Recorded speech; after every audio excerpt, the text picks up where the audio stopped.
Hello everyone, আসসালামু আলাইকুম। আমি লাভলি শহীদ। আমার কুকিং চ্যানেল নস্টালজিক কুকিং থেকে সবাইকে স্বাগত জানাচ্ছি। আজকে আমি আপনাদের সামনে হাজির হয়েছি একটি ইজি রেসিপি নিয়ে। আমার এই ইজি রেসিপিটির নাম হলো কাঁচা আমের ইনস্ট্যান্ট আচার। তাহলে চলুন দেখে নেই আমার এই ইনস্ট্যান্ট আচার বানানোর উপকরণগুলো। আমি এখানে নিয়ে নিয়েছি আম, কেটে ধুয়ে নিয়েছি। 1 ইঞ্চি পুরো করে আমি আমগুলো কেটে নিয়েছি। নিয়ে নিয়েছি ধনে গুঁড়া 1 চা চামচ, 5 ফোড়ন গুঁড়া 2 চা চামচ, কুচি করা রসুন, শুকনো মরিচ, রসুন বাটা, স্বাদ মতো লবণ, আর কিছু আস্ত মশলা যেমন 5 ফোড়ন, কালো জিরা এবং মেথি 1/4 টিস্পুন করে। 5 ফোড়ন নিয়েছি 1 চা চামচ, আদা কুচি 2 চা চামচ, আরও নিয়েছি 200 গ্রাম চিনি এবং 200 গ্রাম সরিষার তেল। তাহলে চলুন আমের আচার বানানোর প্রণালীটি দেখে নিই। আমি এখানে চুলায় হাঁড়িতে পানি চাপিয়ে দিয়েছি, কারণ আমি আমের টুকরোগুলো সামান্য ভাপ দিয়ে নেব। তো চুলার পানি অলরেডি গরম হয়ে গেছে। আমি আমের টুকরোগুলো দিয়ে দিচ্ছি। আস্তে আস্তে দিতে হবে, কারণ পানিটা অত্যন্ত গরম, ছিটে আসলে গায়ে ফোস্কা পড়ে যাবে। এভাবে আস্তে আস্তে আমগুলো সবগুলো দিয়ে দিতে হবে। তারপর 5 থেকে 7 মিনিট পর্যন্ত আমটা হালকা ভাপ দিয়ে নিতে হবে, বলক আসার আগ পর্যন্ত। বলক আসলে আমরা নামিয়ে নিব আমটাকে। আমি একটু বলে নিই, এখানে আমি আশ্বিনী আম ব্যবহার করেছি এবং আশ্বিনী আমে কিন্তু আঁশ কম থাকে, এর জন্য বেশিক্ষণ সিদ্ধ করা যাবে না। তো ফিরে আসলাম 5 থেকে 6 মিনিট পর। আমি এখন আমটাকে ছেঁকে নেব। একটি স্ট্রেনার সাহায্যে আমি একটি ঝাঁঝরিওয়ালা ছাঁকনিতে আমগুলো তুলে নিচ্ছি। এই কাজটিও আপনাকে সাবধানে করতে হবে। আমি গ্যাস অলরেডি অফ করে দিয়েছি। সবগুলো আম আস্তে আস্তে ছেঁকে নিতে হবে। আমি এখানে চুলায় একটি কড়াই বসিয়ে দিয়েছি এবং কড়াই অলরেডি গরম হয়ে গেছে।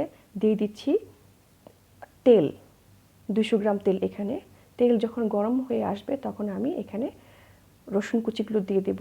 আমি রসুন কুচিটা রেখেছিলাম ফোড়ন দেওয়ার জন্যে। তেল গরম হয়েছে কিনা কীভাবে বুঝবেন? কুচি করা 1 খণ্ড রসুন এতে ছেড়ে দেবেন। যদি রসুন থেকে ফেনা উঠতে শুরু করে তখন বুঝবেন যে তেলটা গরম হয়ে এসেছে। এখন আমি পুরো রসুনটাই দিয়ে দিচ্ছি। রসুনটা দিয়ে দেওয়ার পর রসুনটা আস্তে আস্তে ভাজতে হবে। রসুনটা যখন হালকা লাল লাল হয়ে আসবে তখন বাকি মশলাগুলো অ্যাড করতে হবে।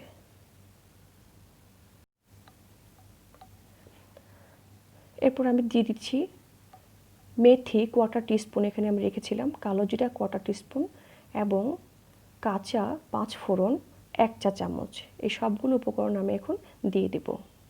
দিয়ে এই মশলাগুলো খুব আস্তে আস্তে ভাজতে হবে, যেন পুড়ে না যায়।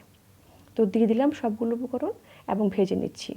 আমার মশলা ভাজা হয়ে গেছে। এরপর আমি দিয়ে দিচ্ছি কুচিয়ে রাখা 2 চা চামচ আদা। আদা কুচি দিয়ে দেওয়ার পরে আদা কুচিগুলো কমপক্ষে 1.5 থেকে 2 মিনিট ভেজে নিতে হবে। 1.5 থেকে 2 মিনিট ভাজার পরে এখানে আমরা যে আমগুলো ভাপ দিয়ে রেখেছিলাম সে আমগুলো ছেড়ে দিতে হবে। আমি এখন আমগুলো দিয়ে দিচ্ছি। সবগুলো আম আস্তে আস্তে দিয়ে দিতে হবে। তেল কিন্তু খুবই গরম, আপনাদেরকে এই কাজটি খুব সাবধানতার সাথে করতে হবে। আমি সবগুলো আম দিয়ে দিয়েছি। এখানে দিয়ে দেওয়ার পরে খুব ভালো করে নেড়েচেড়ে আস্ত মশলাগুলো আমের গায়ে লাগিয়ে দিতে হবে। আমরা যেরকম করে পোলাওর চাল উল্টে পাল্টে আস্তে আস্তে ভেজে নিই, সেরকম করে এই আমটিকেও আস্তে আস্তে পোলাও চালের মতো 5 থেকে 6 মিনিট ভাজতে হবে। 5 থেকে 6 মিনিট পর রসুন বাটা দিয়ে দিতে হবে। আমি এখানে 2 চা চামচ নিয়েছিলাম, তো আমি একটু কমিয়ে নিয়েছি, 1.5 চা চামচ দিয়ে দিচ্ছি। রসুন দেওয়ার পর রসুনটাও খুব ভালো করে আস্তে আস্তে নেড়ে নেড়ে পুরো আমের সাথে মিশিয়ে দিতে হবে। এই কাজটা খুব সাবধানে করতে হবে, কারণ আশিনি আমে কিন্তু আঁশ কম এবং আম ভেঙে যেতে পারে। দিয়ে দিচ্ছি স্বাদ মতো লবণ।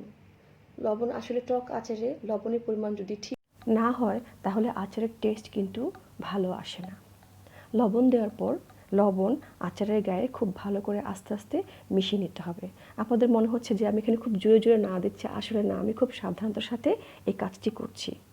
লবণ দিয়ে দেওয়ার পরে বাকি মশলা, চিনি এখানে 200 গ্রাম রেখেছিলাম, সেই 200 গ্রাম চিনি আমি দিয়ে দিচ্ছি।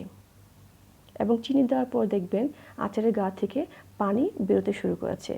এতে আপনারা অরিড হবেন না বা চিন্তিত হবেন না, কারণ আস্তে আস্তে জাল দিতে দিতে এই পানিটাও কিন্তু শুকিয়ে আসবে এক সময়। চিনি দেওয়ার পর চিনি খুব ভালো করে নেড়ে আচারের সাথে মিশিয়ে দিতে হবে। আমার আচার কিন্তু অলরেডি ভাঙতে শুরু করেছে। এই পর্যায়ে দিয়ে দিচ্ছি ধনে গুঁড়া 1/4 টিস্পুন যা রেখেছিলাম। তারপর দিয়ে দিচ্ছি শুকনা মরিচ যা আমি ভেজে টুকরো করে নিয়েছি। এখানে আমি 6টি মরিচ নিয়েছি। আমি খুব ঝাল পছন্দ করি আচারে, টক মিষ্টি ঝাল আমার খুব ভালো লাগে। দিয়ে দিচ্ছি তেঁতুলের টুকরা, এখানে 5 থেকে 6টি। এটা আমার একটা সিক্রেট ছিল, কারণ এই তেঁতুলের টুকরোগুলো দেওয়ার কারণে কিন্তু আচারটা অনেক দিন ভালো থাকবে ফ্রিজের বাইরে।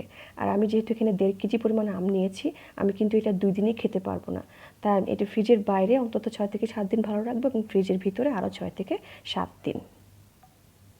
এরপর এই তেঁতুলকে আস্তে আস্তে পুরো আচার সাথে মিশিয়ে দিতে হবে খুব ভালো করে। এভাবে আস্তে আস্তে আচারটিকে প্রায় 50 থেকে 55 মিনিট একদম লো আছে জাল দিতে হবে। আপনাদেরকে চুলার আশেপাশেই থাকতে হবে, কারণ 5 থেকে 7 মিনিট পর পর এসে এসে নাড়া দিতে হবে। তো 55 মিনিট পরে দেখুন যে আমার আচারে কি সুন্দর একটি রং চলে এসেছে। আমি কিন্তু এখানে কোনো প্রকারের হলুদ ব্যবহার করিনি, তারপরেও দেখেন আমার আচারের কালার কত সুন্দর এসেছে। আমি এখন আমার সবশেষ যে মশলাটি রেখেছিলাম সেটি দিয়ে দেব। 5 ফোড়ন ভেজে গুঁড়ো করে রেখেছিলাম, সেই গুঁড়ো করে রাখা 5 ফোড়ন আমি এখন দিয়ে দেব। এটা শেষে দেওয়ার অর্থ হচ্ছে এতে আচারের গন্ধটা খুব ভালো আসবে। 5 ফোড়ন দিয়ে আচারটিকে আরও 1 থেকে 1.5 মিনিট 5 ফোড়ন ঘুরিয়ে ঘুরিয়ে লাগিয়ে দিতে হবে আচারের গায়ে, আমি যেরকম করে দিচ্ছি। আমার আচার বানানো শেষ, তো সাজিয়ে নিয়েছি আমার ইনস্ট্যান্ট আমের আচার। এই আচার গরম ভাত, ভুনা খিচুড়ি, পোলাও কিংবা নরম খিচুড়ির সাথে খুব ভালো লাগে খেতে। ডাল ভাতেও কিন্তু অসাধারণ লাগে। তো ভিউয়ার্স, আমার ভিডিওটি ভালো লাগলে আমার চ্যানেল নস্টালজিক কুকিং লাইক করবেন, কমেন্ট করবেন, শেয়ার করবেন ও সাবস্ক্রাইব করবেন। আজ এই পর্যন্তই। আল্লাহ হাফেজ।